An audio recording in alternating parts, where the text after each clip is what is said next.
제가 이제 제 어머니 이율순, 어머니 이율순이라는 얘기를 이제 하고 있습니다. 5번째 시간입니다. 지난번에 이제 말씀드린 대로 제 아버지가 이제 신경쇠약으로 보통학교, 중고등학교 5년제 고등학교 졸업을 앞두고 1년 휴학을 했다고 먼저 제가 말씀을 드렸습니다. 신경쇠약 원인이야 여러 가지가 있겠지만 무엇인가 예민하게 장기간 집중했을 때 발생할 수 있습니다. 신경쇠약의 시작은 잠을 충분히 못 자는 것, 즉 불면증으로 시작합니다. 제 아버지 경우도 그럴 것이 일본 유학 3년 만에 중단하고 마도로스가 뒤로는 꿈도 접힌 데다 중앙학교에 편입해서 수업을 쫓아가려니 그것도 보통 일이 아니었을 겁니다.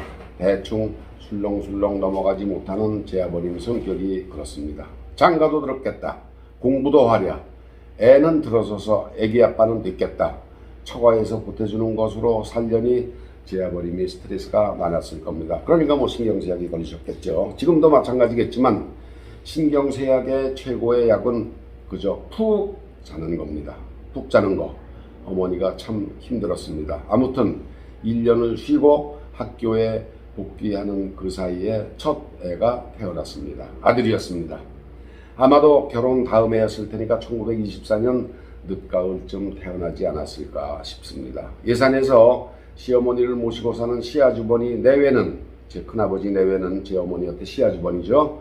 딸만 셋을 줄줄이 낳고 장남으로서 대를 이어줄 아들을 만들지 못해 초조해 있는데 떡하니 떡두꺼비 같은 고추 달린 아들 녀석을 시댁에 지어머니가 낳아서 바쳤으니 어머니가 속으로 얼마나 기고만장했겠습니까? 9번째인 저보다 꼭 20년 일찍 태어난 겁니다. 그 첫 아들이 이름을 선교라고 지었는데 다음 해 돌도 못 넘기고 2살 때 홍역을 앓다가 죽었습니다. 그리고 또 순식간에 제 어머니 곁에 아기가 들어섰습니다. 어머니 아기집, 자궁이죠, 아기집이. 어머니 아기집은 갓난아기가 젖을 떼자마자 태가 꽂히는 무적의 독일 탱크 같이 튼튼했습니다. 제 어머님이. 아기가 젖을 때문에 이제 다시 다리걸이 올겨울 시작하고 또 애가 들어서고 그러잖아요. 그러니까 애가 젖을 떼자마자 또 애기 들어서고 그랬습니다. 제가 초등학교를 마친 13살 때 그 중학을 가서부터 그때부터는 어머니 젖을 만지거나 본 적이 없었는데 드물었는데 그때 중학을 가기 전 시인이 갓 지난 어머니 젖꼭지는 그때도 탱글탱글하고 색깔도 짙은 선홍색이었습니다. 제 어머니가. 1년을 쉬고 이제 중앙학교에 복학한 제 아버지는 1920년 나이 20에 세브란스 의학전문학교에 입학했습니다. 입학생이 모두 26명인가 그렇게 됐다고 그러는데 그 중에 2년 선배 중에는 나중에 대한민국 정부 자유당 정권에서 헌병 총사령관을 지낸 원영독 장군, 중장입니다. 장군도 있었습니다. 세브란스 2년 선배. 사람들은 모두 줄여서 세브란스 의학전문학교를 세브란스 의전이라고 했습니다. 당시 조선반도에는 몇몇 전문학교가 있었을 뿐 대학은 없었습니다. 오늘날의 4년제. 그나마 문과계통은 서울, 그때는 경성이라고 그랬죠.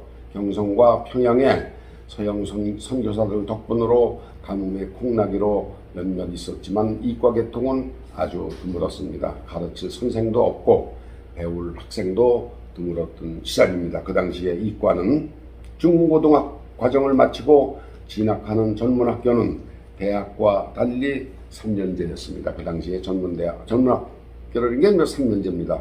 해방 후 대한민국 정부가 수립되고 전문학교 졸업생들을 모두 학사로 인정해주는 조치를 취했지만 당시엔 당연히 학사 자격증이 주어지지 않았습니다. 특히 의학계통은 예과 1년, 지금은 의과대학이 예과 2년, 또 본과가 4년인데 그 당시 세브란스 의학전문학교는 예과 1년, 본과도 3년 해서 4년 만에 졸업한 후 인턴 1년을 마치고 의사가 될 수 있었습니다. 일본 본토에는 어쨌느냐? 일본 본토에는 국립대학과 사립대학이 그 당시에 질비했습니다. 한반도에는 수준이 한 단계 낮은 전문학교만 있었던 것입니다. 일제가 한반도에서 인재를 키우기 싫기도 했겠지만 그보다는 현대교육을 하기 위한 인프라, 즉 교수진, 학생, 교재, 시설, 설비 이런 것 등이 안 갖춰져 있었기 때문이라고 봐야 할 겁니다. 반일, 일본에 반대한 데는 반일이 무슨 먹고 살 일이라도 되는 것처럼 귀를 막고 일본 놈들은 악랄하다, 우리를 철저하게 식민지 사람으로 만들려고 했다, 이렇게만 보려고 해서는 안 됩니다. 그렇게 생각하면 생각이 발전할 수가 없습니다. 조국이 말대로 주구장창 죽창가만 불러대서는 근거 없는 증오만 키울 뿐 양국 관계의 발전이 결코 오지 않습니다. 한반도의 엔진을 따라서 저 멀리 옮겨갈 수도 없는 노릇이고 일본과 우리는 죽으나 사나 이웃이 아닙니까? 사이좋게 잘 지내야 합니다. 제가 찾아보니까 경성제국대학이라고 해서 1924년에 2년제 대학 이름 붙인 제국대학 학교가 있긴 있었습니다. 지금의 국립서울대학교 전신입니다. 그랬어도 고려대학교, 연세대학교는 당시 여전히 보성전문, 연희전문이라고 불렸습니다. 대학잘 이름이란 못 불렸죠. 이제 제 아버님이 세브란스에 입학하고 그 부부는 살림집을 신당동에서 종로구 누화동으로 옮겼습니다. 누화동이라고 하면 여러분 잘 모르시는 분이 많을 겁니다. 지금의 인왕산 동편자락, 해가 뜨는 동편자락 사직공원의 북쪽에 있는 작은 동네입니다. 경복궁 서쪽의 담과 인왕산 사이에는 크고 작은 동네가 무려 10여 개 있습니다. 지금은 뭐 컴퓨터가 만사를 처리하니까 1만 가구, 2만 가구가 이렇게 동네에 있어도 쉽게 관리할 수 있지만 옛날 종이에 일일이 써서 적어가며 사물을 보던 때에는 100가구만 넘어도 동에, 지금은 뭐 주민센터라고 부르지만 동에 하나를 설치해야 했었습니다. 얼핏 생각나는 동네만 해도 누화동, 누상동, 신교동, 통인동, 통의동, 청운동, 적선동, 내자동, 사직동, 효자동 뭐 이렇게 수두룩합니다. 제가 얼핏 기억하는 동네만 해도 아직도 그 동네가 있습니다.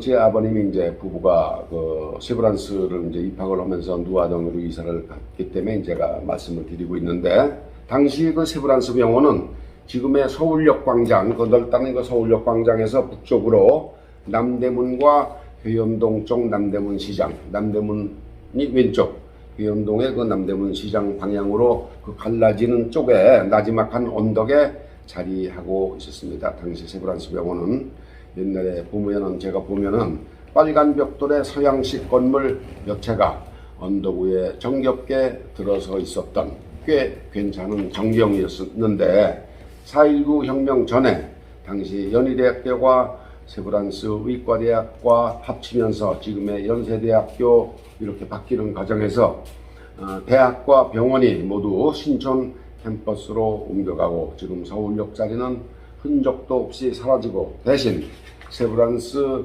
빌딩이라는 이름만 남아서 기억하는 사람만 아는 비즈니스 타운이 되었습니다. 제가 가롤동 큰 누나 집에서 중학과정 2년을 다닐 때만 해도 종로구 개동에서 걸어서 집으로 가곤 했는데, 가롤동으로 이 앞을 지나며 종종 이게 우리 아버지가 다니는 학교로구나 하고 상상을 하고는 했었습니다. 그 당시만 해도 빨간 벽돌이 있었죠. 모르면 몰라도 지 아버지는 세브란스 의전에 입학할 당시에는 지금 청와대 자리에 총독관저가 있었고, 지금 청와대 자리가 총독관저고, 경복궁에는 총독부 건물이 있었습니다. 또 원효로에는 일본인들이 많이 거주하고 있어서 효자동과 원효로를 잇는 전차가 운행되고 있었는데, 아버지는 이 전차를 이용하느라 누화동으로 이사를 갔던 것이 아닌가 생각됩니다. 당신 말씀에 의하면 등하교 때 당시에는 귀했던 자전거도 탔다고 했습니다. 제 아버님이 그 당시에 이제 1920년대 자전거를 탔는데 뭐 여러분 아시겠지만 이제 하늘에는 안창남, 땅에는 엄복동 이런 말 들어보셨습니까? 그런 말이 있는데 한국 최초의 비행사가 안창남이고 또 한국 최초로 자전거를 탄 자전거 바이스클 라이더가 엄복동이다. 하늘에는 안창남, 땅에는 엄복동 이런 말이 있었습니다. 그 당시에 사람들이 그렇게 불렀습니다. 아주 신기하게 본 거죠. 그 자전거를 뭐 조선 땅에서 제작했을 리는 없고 만무하고 일본에서 들여왔거나 또 학교에 재직하고 있는 외국인 교수에게서 제 아버님이 물려받았을 터인데 아무튼 그 당시 제 아버님은 나름대로 그 시대의 멋쟁이였던 것입니다. 자전거를 타고 다녔었으니까 1920년대 그 세브란스 얘기를 좀 말씀을 드리면 1880년대 말 지금부터 뭐 무려 140년 전 고종이 제중원이라는 현대의학병원을 설립했습니다. 제중원 한의사가 아니고 이 병원에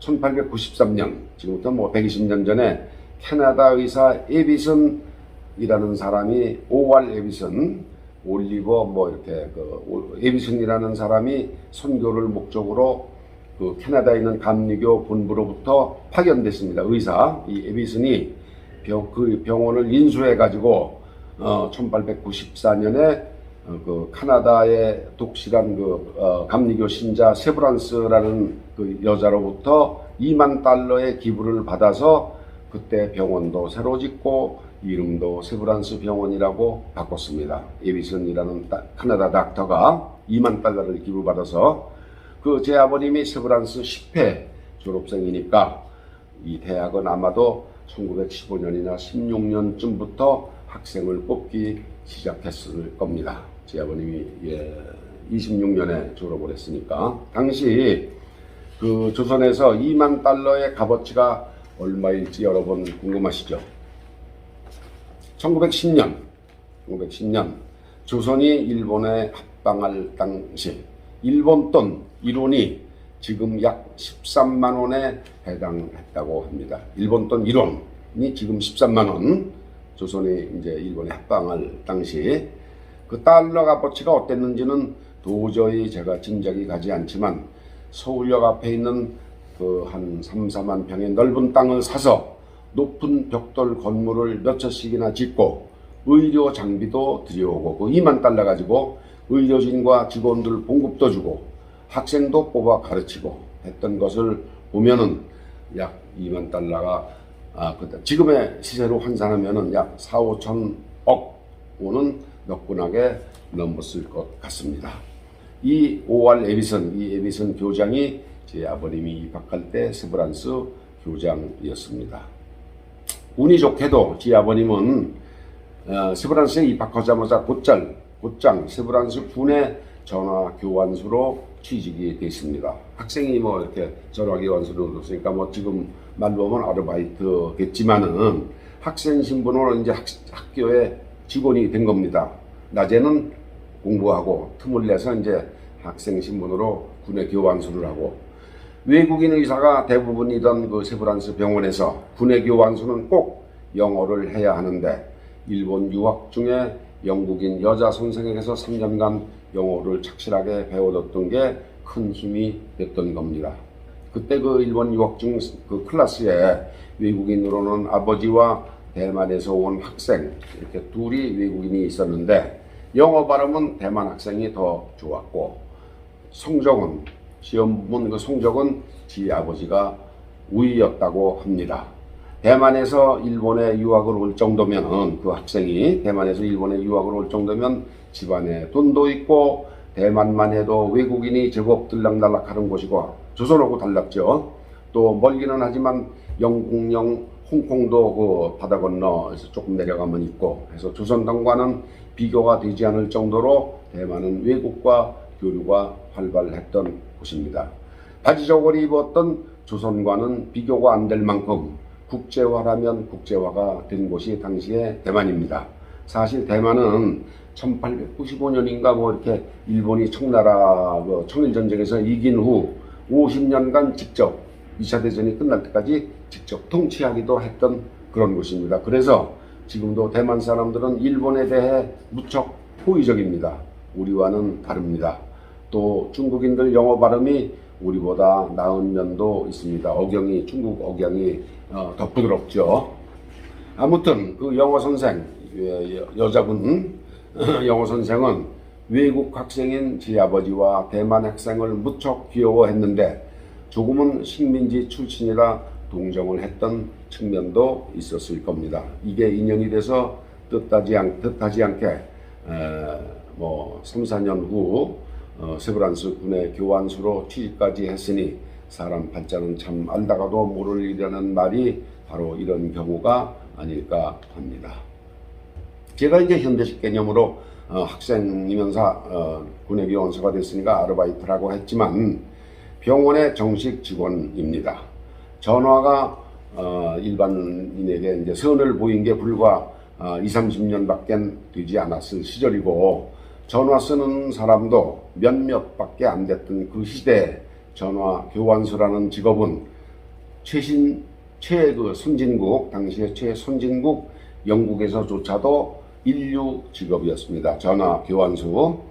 이렇게 해서 돌려서 교환수가 받으면 어디 좀 대주세요. 그럼 이렇게 꽂아주고 있는 게 전화 교환수죠. 그게 이제 당시에 선진국이라고 그러는 영국에서도 전화 교환수는 아주 인기가 있는 인류 직업이었습니다. 게다가 주성 땅에서 1920년대 일본 돈 아니면은 미국 돈 달러로 월급을 받는 그 전화 교환수라는 직업이 몇 명이나 되었었겠습니까? 그 누화동으로 이사 가자마자 몸종이 아닌 식모, 지금은 가사동이라고 부릅니다만 식모를 둔 어머니 팔자가 늘어졌습니다.